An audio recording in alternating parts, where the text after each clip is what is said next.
देश जिसका इंतजार कर रहा था, सरकार से उम्मीद लगाकर बैठा था और हम लगातार सरकार से सवाल पूछ रहे थे। आज उन सभी चीजों पर विराम सरकार ने लगा दिया है।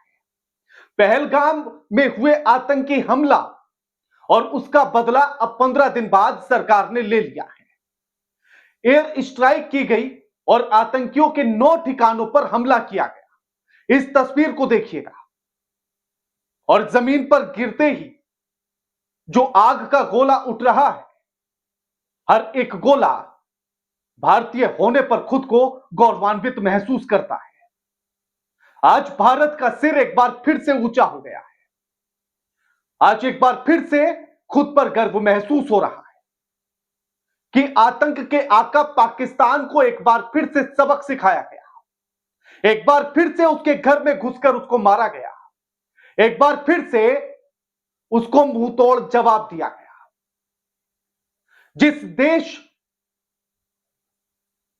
जिसका इंतजार पूरा देश कर रहा था कि कुछ भी हो मोदी जी, बस बदला लेना है, मुंहतोड़ जवाब देना है और यही मेरे भारत की जीत है।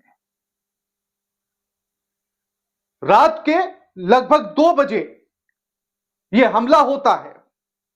भारत ने बुधवार की रात ऑपरेशन सिंदूर के तहत पाकिस्तान और पाकिस्तान अधिकृत जम्मू कश्मीर यानी कि पीओजेके के आतंकी ठिकानों पर हमला किया। ये वो ठिकाने हैं जहां से भारत पर आतंकी हमले की साजिश रची जा रही थी और उन्हें अंजाम भी दिया जा रहा था। ऑपरेशन सिंदूर के तहत कुल 9 ठिकानों पर निशाना बनाया गया। पाकिस्तानी सैन्य ठिकानों को निशाना नहीं बनाया गया। यह जानकारी इंडियन आर्मी ने दी है। कश्मीर के पहलगांव में 22 अप्रैल को हुए आतंकी हमला, जिसमें 26 पर्यटकों की जान चली गई। इनमें से एक नेपाल का टूरिस्ट भी शामिल था। आतंकियों ने पर्यटकों का धर्म पूछकर उनकी जान ली थी। पहलगाम आतंकी हमले की जिम्मेदारी पहले तो द रेजिडेंस फ्रंट यानी कि टीआरएफ ने ली थी और उसके बाद मुकर गया था, क्योंकि उसे इस बात का डर था और उसको पता था कि भारत बदला लेगा और भारत ने बदला लिया। पहलगाम हमले मामले की जांच राष्ट्रीय जांच एजेंसी एनआईए कर रही है। एनआईए ने मामले में 27 अप्रैल को जम्मू में केस दर्ज कराया। एनआईए ने मामले में 27 अप्रैल को जम्मू में केस दर्ज कराया। 23 अप्रैल को भारत के विदेश सचिव विक्रम मिस्त्री ने बताया कि पाकिस्तानी नागरिक के 14 कैटेगरी के वीजा रद्द कर दिए गए। सार्क वीजा होल्डर्स को भी 26 अप्रैल तक भारत छोड़ना होगा। मेडिकल वीजा धारकों को 29 अप्रैल तक छोड़ना होगा। 12 कैटेगरी के वीजा धारकों को 27 अप्रैल तक छोड़ने की बात कही गई थी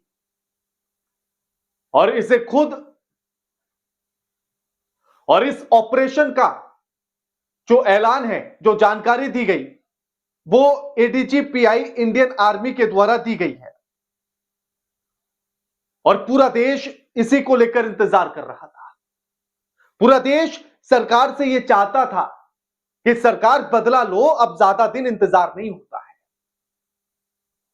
और उस इंतजार को अब सरकार ने खत्म किया है। यह ट्वीट देखिएगा, प्रज्ञा मिश्रा ने यह ट्वीट किया है और आतंकियों के ठिकानों पर जो हमला किया गया, उन्हें जो निशाना बनाया गया, उस वीडियो को पोस्ट करते हुए प्रज्ञा मिश्रा ने लिखा है, जय हिंद। यह हमें हमारे भारतीय होने का गौरव है और यह बदला पाकिस्तान को सबक सिखाना है। वैसे तो ऐसे कई बार उसको सबक सिखाया गया, लेकिन वो लातों का भूत है, इतनी आसानी से मानेगा नहीं। और एक के बाद एक जो रणनीतिक तौर पर भारत के द्वारा फैसला लिया गया, वो भी अहम है। जैसे 22 अप्रैल को यह हमला होता है पहलगाम में, उसके तुरंत अगले दिन ही सिंधु जल संधि को रद्द कर दिया जाता है। बाघा और अटारी बॉर्डर बंद कर दिया जाता है। भारतीय नागरिकों को वापस जाने की बात बोल दी जाती है।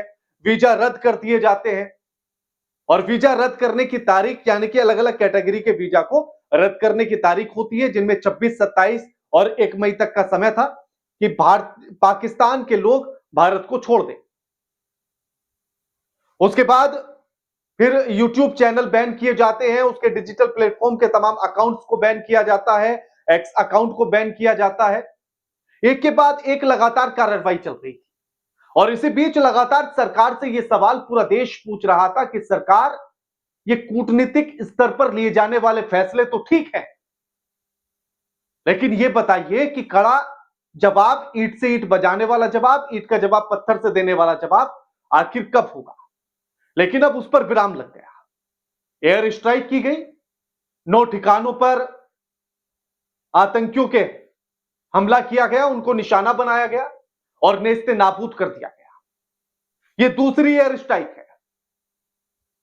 जब उरी हुआ था तब सर्जिकल स्ट्राइक की गई थी, पुलवामा के बाद एयर स्ट्राइक की गई थी और अब फिर से पहलगाम घटना के बाद फिर से एयर स्ट्राइक की गई। पाकिस्तान भौचक्का और भारतीय सेना ने यह भी क्लियर किया कि सिर्फ आतंकी ठिकानों को ही निशाना बनाया गया। पाकिस्तान की सेना के ठिकानों को, सैन्य ठिकानों पर किसी भी तरह का कोई निशाना नहीं बनाया गया, उन्हें कोई हानि नहीं पहुंची है, सिर्फ आतंकी ठिकानों पर। और यह पाक अधिकृत कश्मीर में यह निशाना बनाया गया, जो वहां से साजिश रच रहे थे उनको निशाना बनाया गया। टीआरएफ जो पहले शेर बनने की कोशिश कर रहा था और कह रहा था कि हमने कराया है यह हमला, जब उसको लगा कि भारत से आवाज बुलंद होकर उठ रही है, सरकार बदला लेकर हटेगी, क्योंकि भारत में इतना गुस्सा है और भारत लगातार सरकार से यह मांग कर रहा है, तो ऐसे में सरकार को बदला लेना होगा और सरकार नेस्ते नाबूद कर देगी। टीआरएफ उसके बाद डर जाता और कहता है नहीं नहीं भैया, हमारा तो अकाउंट ही हैक हो गया था और इस वजह से हमें नहीं पता वो किसने पोस्ट किया, किसने जिम्मेदारी ली, हमारा कोई लेना देना नहीं। तो टीआरएफ भी इस हमले को देख ले। उड़ोगे, गलती करोगे तो मिट्टी में मिला दिए जाओगे।